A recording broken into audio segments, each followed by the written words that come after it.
causes air pollution? Air pollution is a mixture of solid, particles, and gases in the air. Car emissions, chemicals from factories, dust, pollen, and mold spores may be suspended as particles. Ozone, a gas, is a major part of air pollution in cities. When ozone forms air pollution, it's also called smog. Some air pollutants are poisonous. Most of the motions we come across in our daily life are non-uniform, and the primary cause of changes in motion is force. What is Newton's law of inertia? Law of inertia, an object at rest stays at rest.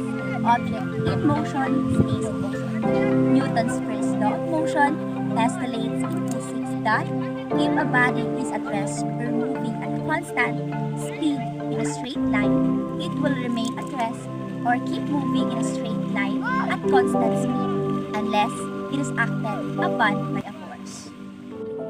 The first law says that any object in motion will continue to move in the same direction and speed unless forces act on it. That means that burning of fossil fuels will spread forever unless forces act on it. What is Newton's law of acceleration?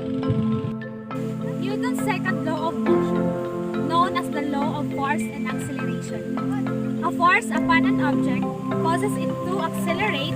According to the formula, net force equals mass times acceleration. The law of acceleration of an object is directly proportional to the magnitude of the net force acting on it, and is inversely proportional to its mass. So, the acceleration of an object is directly proportional, depends on two things, force and mass. The second law states that the greater the mass of an object, the more force it will take to accelerate the object. This means that the heavier of an object, the harder it is to be acted upon to make it move. For example, when the car starts to move in a normal speed, few blue smoke will come out. But when the car is speeding up, the blue smoke will accelerate to come out. What is Newton's law of interaction? Law of interaction. Newton's third law of motion is stating that each action brings an equal and opposite reaction. Force are either pushes or pull resulting from the interactions between objects. It results between the forces acting on a body and the motion of the body. For example, when a man zips a cigarette, then releases toxic air pollutants in the atmosphere. The cigarette butts, but also the living environment. Newton's law of motion may seem obvious to us today. Centuries ago, they were considered evolutionary.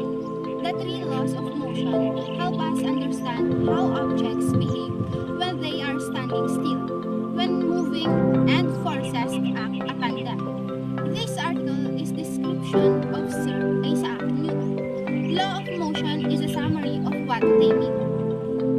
Newton's laws are essential because they relate to everything that we do and see in our everyday life. These laws tells us how things move or stay still.